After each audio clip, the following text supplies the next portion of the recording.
তোমার বাবা মা বেঁচে নেই? বাবা আছে, দেখে না। বাবা বাবা বেঁচে আছেন? জি। তো বাবা আছেন, তারপরে তুমি কেন বিক্রয় করছো? বাবা দেখে না, বাবা বাড়ি থেকে বাইরে করে দিচ্ছে। বাবা দেখে না তোমাকে? তোমার মা বেঁচে নেই? মা অন্য জাত বিয়ে হয়েছে। ও, অন্য জায়গায় বিয়ে হয়েছে। তো তোমার বাবা মা কেউই তোমাকে দেখছে না এখন? জি না। আচ্ছা, সামনে যে ঈদ, তো ঈদে কি তুমি কোনো কিছু কেনাকাটা করেছো? জি না। সবাই যে জামা কিনছে, লাল জামা, নীল জামা, তোমার কি মনে হচ্ছে আমাকে একটু বলো তো। আমি কিনতে পারিনি, ওই জন্য তুমি কিনতে পারোনি, সেই জন্য কি হয়েছে? কষ্ট। কষ্ট?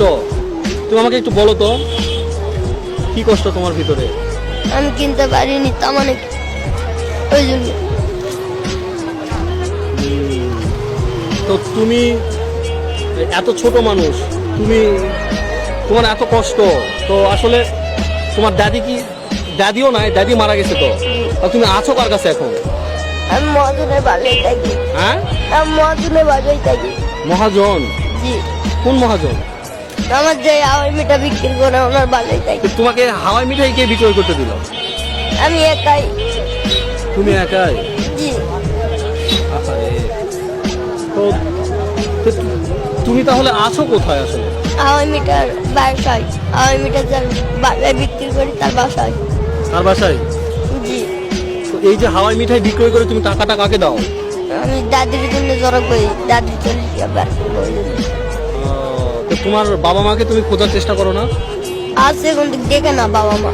বাবা মা মানে দেখে না? বাসায় থেকে বের করে দিচ্ছে। বাসায় থেকে তোমাকে বের করে দিয়েছে? সত্যি এটা? জি। আচ্ছা আচ্ছা। তুমি পড়াশোনা তো করতে পারো না, তাই না? জি করেছে, এখন বেতন দিতে পারে না ওই জন্য। কে বেতন দিতে পারে না? বাবারা দেখে না ওই জন্য। আচ্ছা। তো তোমার এই যে ঈদে যে তুমি কোনো কিছুই কিনতে পারছো না, তোমার কেন মন খারাপ হচ্ছে আর একটু বলো তো। আমি কিনতে পারিনি ওই জন্য। তোমার কি ইচ্ছে হচ্ছে? আমিও কিনবো ওই জন্য।